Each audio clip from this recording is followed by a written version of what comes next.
Hello everyone, welcome to the crispy concept YouTube channels. Friends, paper one में total 50 question आते हैं। उसको attempt कैसे करें, ये एक स्ट्रेटेजी है जिसपे कि आपको, अगर आप इस पे वर्क ऑन करते हो तो आपके पेपर वन में बेटर स्कोर आ सकते हैं। And I want to tell you कि पेपर वन एक डिसाइडिंग फैक्टर जैसा वर्क करता है कि आपका नेट होगा या आपका जेआरएफ होगा। ठीक है, जनरली स्टूडेंट्स पेपर टू में अच्छे होते हैं क्योंकि वो उनके सब्जेक्ट होते हैं, उन्होंने ग्रेजुएशन एंड पोस्ट ग्रेजुएट में उस सब्जेक्ट को पढ़ा हुआ होता है। तो आइए इसमें देखते हैं कि पेपर वन को आप कैसे इसको कवर करोगे जिससे कि आप मैक्सिमम स्कोर कर पाओ और वहाँ पे आपको ज़्यादा से ज़्यादा मार्क्स आप गेन कर पाओ। तो बेसिकली टोटल 50 क्वेश्चन होते हैं पेपर वन में। Time 60 minutes and number of question 50 question and per question 2 marks के होते हैं। ठीक है, and there is no negative marking. यहाँ पे कोई नेगेटिव मार्किंग नहीं है। तो आपको अगर नहीं भी आ रहा है तो आपको सारे को एजुकेटेड गेस लगाकर out of 50 question you have to attempt all question. सारे क्वेश्चन को आपको अटेम्प्ट कर देने हैं। ठीक है, और यदि आपने बहुत ही अच्छा टारगेट बनाया है, सपोज करो कि आपने 35 टारगेट बनाया है, तो आप कैसे इसको प्रोसीड करोगे।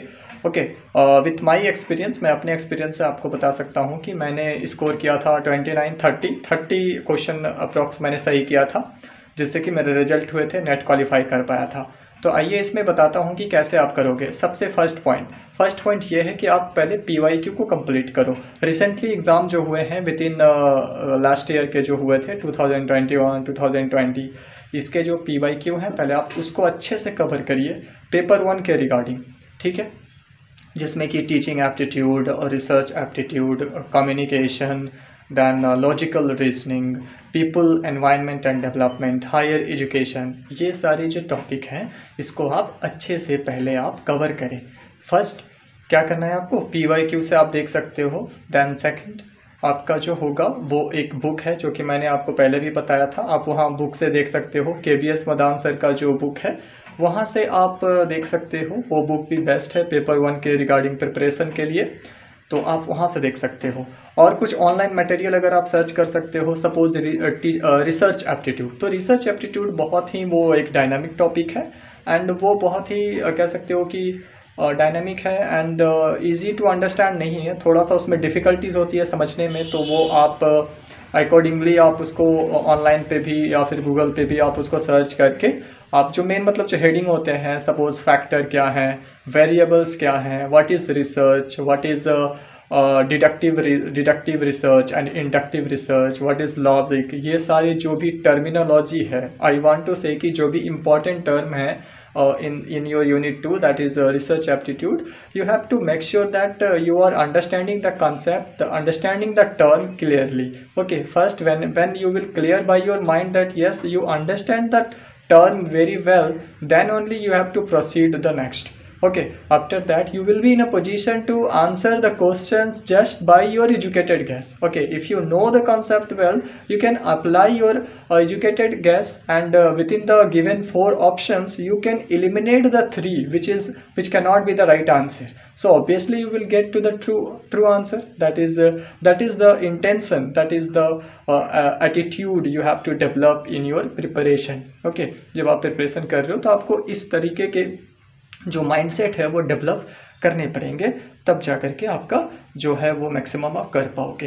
एज आई टोल्ड यू कि इसमें नेगेटिव मार्किंग नहीं है, तो वो वहाँ पे आपको सारे के सारे क्वेश्चन अटेम्प्ट करने हैं। आपको नो मैटर आपको वो आते हैं या नहीं आते हैं, आप एजुकेटेड गेस करना।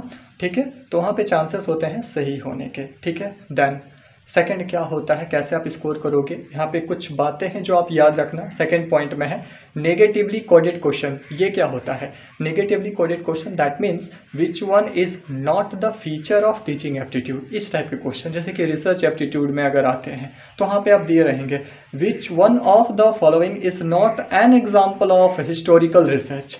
Okay, not an example of historical research. So जो नेगेटिवली कोडेड जो क्वेश्चन है वहाँ पे आपको मतलब थोड़ा सा ऑब्जर्व करना पड़ेगा कि क्या पूछा है। एग्ज़ाम टाइम पे क्या होता है कि आप जब रीडिंग कर रहे हो क्वेश्चन को तो प्रेशराइज हो जाते हो।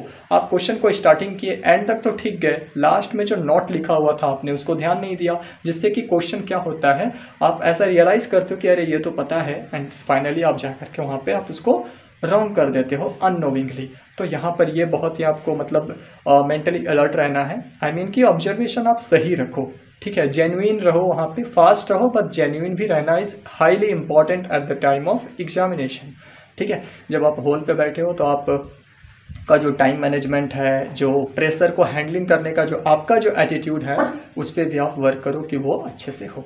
ठीक है, देन थर्ड पॉइंट जो आता है वो आता है friends reading aptitude. Yes, reading aptitude कि आप रीड कैसे करते हो।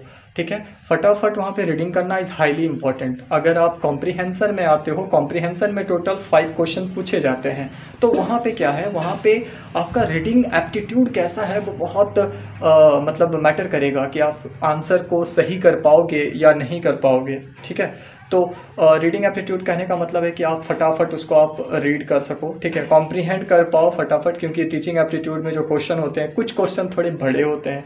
ठीक है, दैन फिर अगर जो आपका जो ऑप्शन दिया होता है वो ऑप्शन फुल 1 लाइन 2 लाइन के भी होते हैं, तो वहाँ पे आपको रीडिंग जो अपना जो स्पीड है वो आपको बढ़ाना पड़ेगा थोड़ा। आई मीन कि आप बहुत ही अच्छे से आप उसको ये कर पाओ, दैट मीन्स कॉम्प्रीहेंड कर पाओ, उसको समझ पाओ। रीडिंग आपको स्पीड करना पड़ेगा। तो यहाँ पे जो थर्ड पॉइंट है वो मैं उसको रिकैप कर देता हूँ। थर्ड पॉइंट बेसिकली है रीडिंग एप्टीट्यूड, कि आपका रीडिंग एप्टीट्यूड कैसा होना चाहिए एग्जामिनेशन के टाइम पे। ठीक है, अब आता हूँ फोर्थ पॉइंट पे। फोर्थ पॉइंट पे ये है फ्रेंड्स कि जब आप टीचिंग एप्टीट्यूड या फिर जो भी आप क्वेश्चन जब करो, तो आप उसमें देखो कि जो 4 ऑप्शन दिए गए हैं उसमें से मैक्सिमम क्लोज आंसर कौन से हो सकते हैं। क्योंकि teaching aptitude, research aptitude, people environment and development, इसमें क्या होता है कि आप क्वेश्चन को कर सकते हो। ठीक है, आप क्वेश्चन को कर सकते हो, but you have to decide कि हाँ ऑप्शन में से कौन सा हो सकता है। ठीक है, तो वो आपको जो बेस्ट पॉसिबल है वो आपको वहाँ पे लगाना पड़ता है। तो यहाँ पे आपका जो एजुकेटेड गैस है, और कह सकते हो कि आपका जो कैलकुलेटेड आप एक रिस्क लोगे ना कि हाँ ये एलिमिनेट कर दिया मैं, ABCD 4 ऑप्शन दिए हुए हैं, तो अगर आपने उसमें 3 ऑप्शन को एलिमिनेट किया तो आप ऐसे कर पाओगे। ये सारे मैं अपने एक्सपीरियंस से बता रहा हूँ। ठीक है, ये एंड प्रैक्टिकल है। ठीक है, ये कोई इनडायरेक्टली नहीं बता रहा हूँ, ये डायरेक्टली जो मैंने अप्लाई किया था वो सारे आपको एज ए एक्सपीरियंस मैं आपको शेयर कर रहा हूँ। आप यहाँ पर प्रैक्टिस करके भी देख सकते हो। तो ये टोटल 4 पॉइंट्स मैंने बताए फ्रेंड्स। तो चलिए एक बार रिकैप कर लेते हैं। फर्स्ट मैंने आपको बताया कि आप प्रीवियस शेयर करो। सेकंड आपको बताया कि आप रीडिंग जो है अपना स्पीड को वो बढ़ाओ।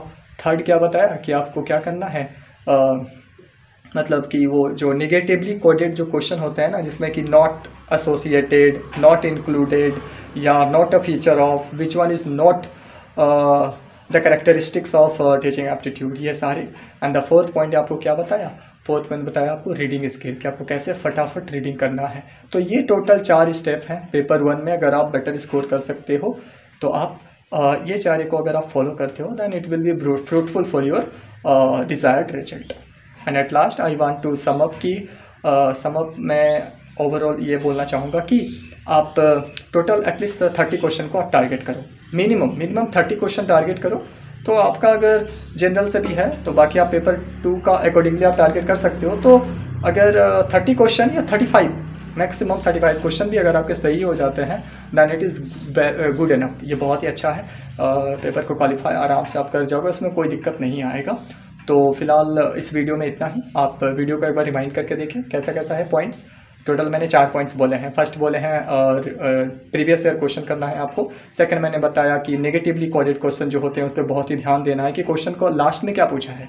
ठीक है, स्टूडेंट क्या करते हैं, जनरली हड़बड़ी में रीडिंग करते हैं और फर्स्ट वाला 2-4 वर्ड पढ़ के और ऑप्शन को देखना शुरू करते हैं और मार देते हैं। लास्ट में पूछा होता है नॉट, तो नॉट वाला को बहुत ध्यान देना है, जिसको कहते हैं कि negatively coded question. Third point में आया, मैंने क्या बताया, रीडिंग एप्टीट्यूड, कि आपका रीडिंग कैसा है। अगर रीड नहीं कर पाए स्पीड तो क्वेश्चन छूट जाएंगे, क्योंकि वहाँ पे एग्जाम प्रेशर भी होते हैं। फटाफट आपको रीडिंग करके फटाफट टिक करके आगे बढ़ना है, सेव नेक्स्ट करना है, मार्क को रिव्यू करना है, ये सारे भी होते हैं। तो वहाँ पे एग्जाम मेंटालिटी वाले, मतलब एग्जाम मेंटालिटी में जब आप बैठोगे वहाँ पर एग्जामिनेशन हॉल में, तो आप कैसे फटाफट रिएक्ट कर पा रहे हो, ये आई मीन कि आपका जो रिएक्शन होना चाहिए वो क्विक होना चाहिए, क्विक रिएक्शन। ओके, तो ये थे थर्ड पॉइंट। फोर्थ पॉइंट मैंने आपको क्या बताया, फोर्थ पॉइंट मैंने आपको बताया कि आपको एजुकेटेड गेस लगाना है। क्वेश्चन में अगर नहीं भी आ रहा है, आपका कोई गेस आप नहीं भी कर पा रहे हो, तो आपको एक एजुकेटेड माइंडसेट लगाना है कि यस मैंने जितना भी पढ़ा है उसके अकॉर्डिंग ये हो सकता है। ओवरऑल आपको लगाने में ही आपको फ़ायदा है, because there is no negative marking. As I mention कि यूजीसी नेट का जो नोटिफिकेशन में it is mention that there is no negative marking in UGC NET exam, so it is better for you and it will be help to secure you maximum marks. तो friends इस video में इतना ही। Thank you and best of luck.